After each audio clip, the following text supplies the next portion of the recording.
Hello and welcome to Teleislas News, the most important news of the day.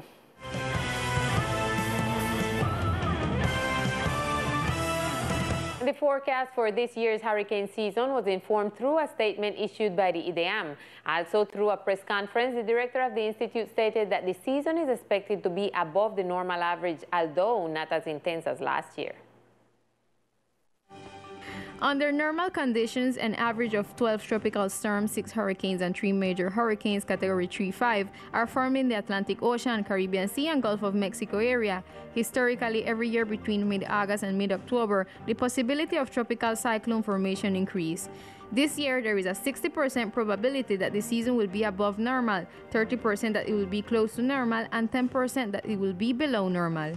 Yolanda Gonzalez, IDEAM director, explained the climatology of hurricanes and tropical storms. According to the last communique of the National Hurricane Center, this year's season has a 60% probability to present above normal values in the area of the Atlantic Ocean, the Caribbean Sea, and the Gulf of Mexico. In these areas, it is expected that between 13 and 20 tropical storms will occur. Among them, between 6 and 10 will reach the category of hurricanes, and of these 6 to 10, between 3 and 5 will reach the category of major hurricanes, categories 3, 4, and 5.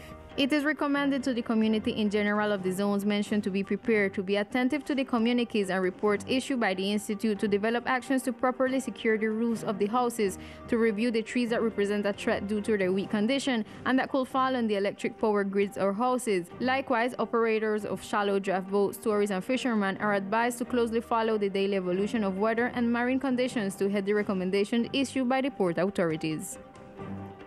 And regarding the hurricane season, the Office for Risk and Disaster Management explained how the island should be prepared for the season.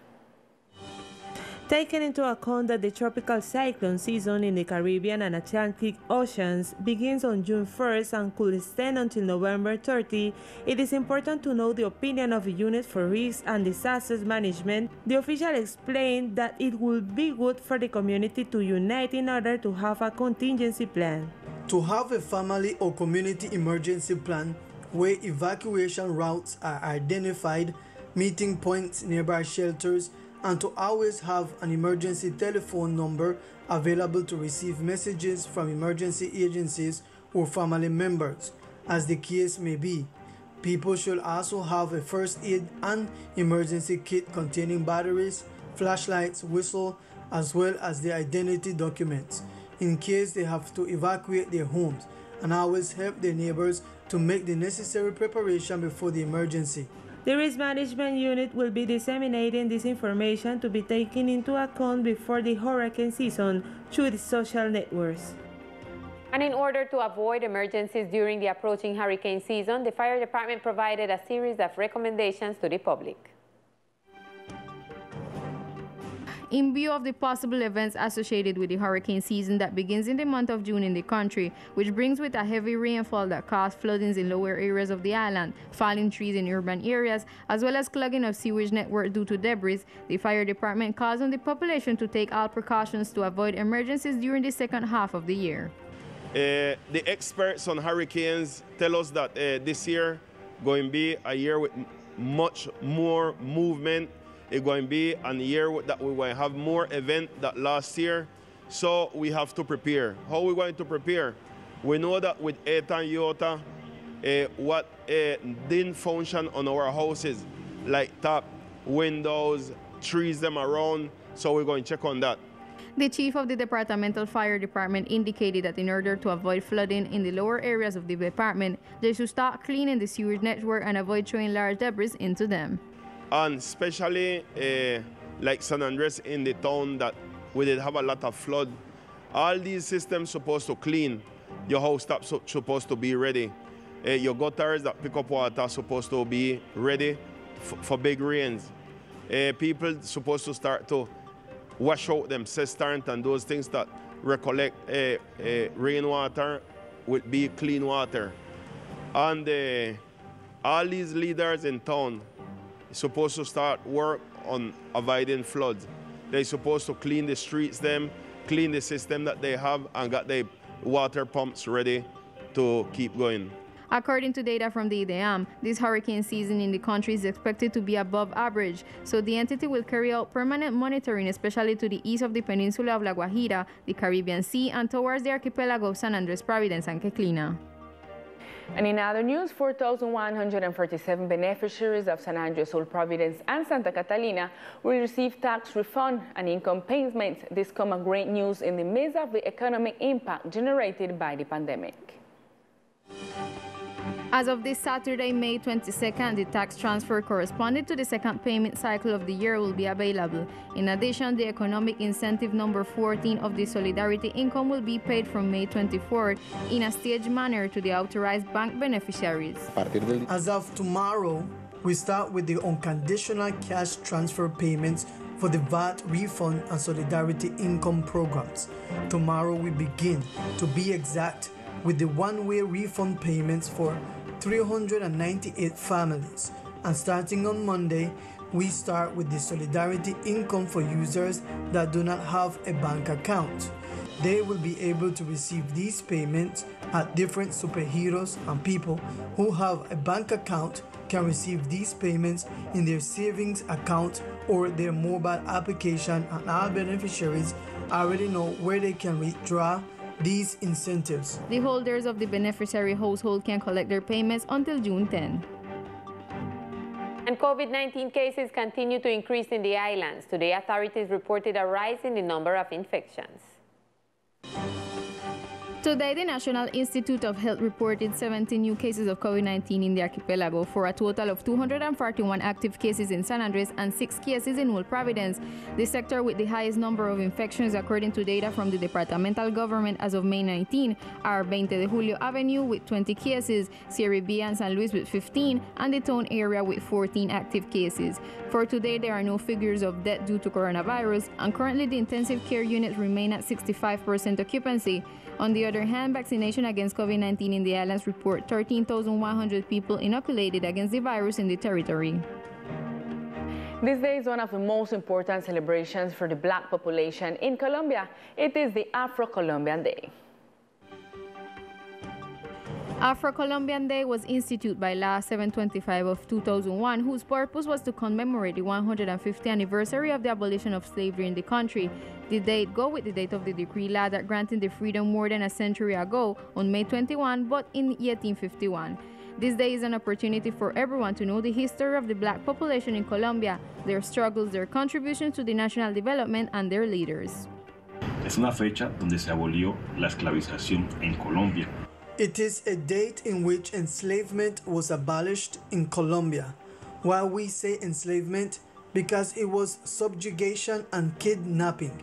This date is important to highlight the values and contributions made by Black, Afro-Colombian, Palenquero, and Raizal men and women in Colombia in the fields such as science, education, health, sports, politics, among others. This celebration also allows for the call of attention so that governments work on equal opportunities for our communities in Colombian society. The commemoration, which already has 2 decades of tradition, is of vital importance for the country because it opens spaces of conversation in our society about the hundreds of thousands of human beings who were enslaved in the territory of current Colombia and their descendants. Ya estás al día con tu Tecnomecánica. Ten presente la fecha de vencimiento, ve a los CDA autorizados y realiza el procedimiento. En la vía Abraza la Vida, una campaña de la Agencia Nacional de Seguridad Vial y el Ministerio de Transporte.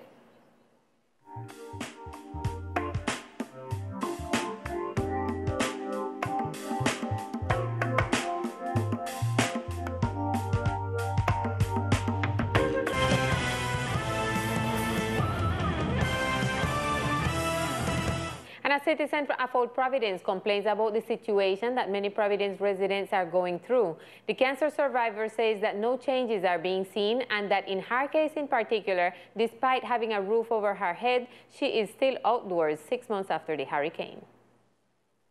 Gola Taylor, who lives in Rocky Point, one of the areas that was hit the hardest by Iota, says that the situation has not changed much after the hurricane. Even though they put a roof over her head, the water is still pouring in. Living under promises and no change. They put on the house top, full of hole, And as you can see, that is here, the condition that it is in. And independent of that, part of the wall dropped down behind there, mash up the septic hole. Up to this moment, they don't come and fix it. They left the hole open behind here. And the window here front on, nothing don't fix. When it rain, all the water run and come in, like go inside here. It come in behind here. And 6 months are living in this situation. The grandmother, a survivor of cancer and of Hurricane Iota, is saddened to see the situation that not only she is going through, but also the community of Old Providence. And I'm not supposed to be in this condition. And have you come in and got him meeting and no solution to it. I don't know who we call to because you go to Finiter, Eve, they come, they make promise and nothing. And I don't know how we get to the president because I believe he got a big problem but we bigger here. Because this is a situation where we live in from 6 months ago. 6 months. The 100 days passed long time. And 2 holes done in 6 months. Finally, she extends a call for help in search of a change for the situation on the island. A couple days more from now, is the rain start come, breeze start blow, and we don't got nothing, nowhere to go and refuge. So we're there in the same situation from 6 months ago. And the dispute continues over the land adjacent to the Fishermen's Cooperative for the development of the Maritime Traffic Station project in Old Providence, after Admiral Matos gave statements to Teleislas News where he said that the project is suspended and that there were no intentions to build on the site until it is legally verified that everything is in order. Today, a letter addressed to the Planning Secretariat was released, where the Navy exposes legal criteria for which the project does not require an urban license from the Municipal Planning Secretariat to be carried out. This news agency has tried to communicate with the Secretary of Municipal Planning, Greg Huffington, but has not been able to do so. Teleislas News will be attentive to a response from the Secretary or from the Municipal Mayor's Office, headed by Mayor Jorge Norberto Gary. The Municipal Secretariat of Social and Community Development initiated a series of activities focused on the empowerment of women in Old Providence called Activating Women's Dreams 2021. As part of the project Activating Women's Dreams 2021, a sports and relaxation day was held today after the psychological impact caused by Hurricane Iota. The activity seeks to begin to resume business initiatives and is part of a proposal of the Secretariat of Social Development for entrepreneurship and empowerment of women in different areas. La meta es que después de las actividades... The goal is that after the activities we are carrying out, every business initiative that they have can be supported. In 2020, after the hurricane, we had targeted 13 productive units. 1 month after the hurricane, it increased to 45, and at the moment, we have more than 150 business ideas. The Mayor's Office will manage trainings and seed capital for these women's enterprises. For Tuesday and Wednesday, there will be a painting workshop and the assembly of murals. On Thursday and Friday, there will be a training in entrepreneurship. Inicialmente se le va a entregar a las mujeres providencianas. Initially, we are going to give the women of Old Providence who already have business ideas because they have already been targeted, so we will give them tools so that they can develop this great project.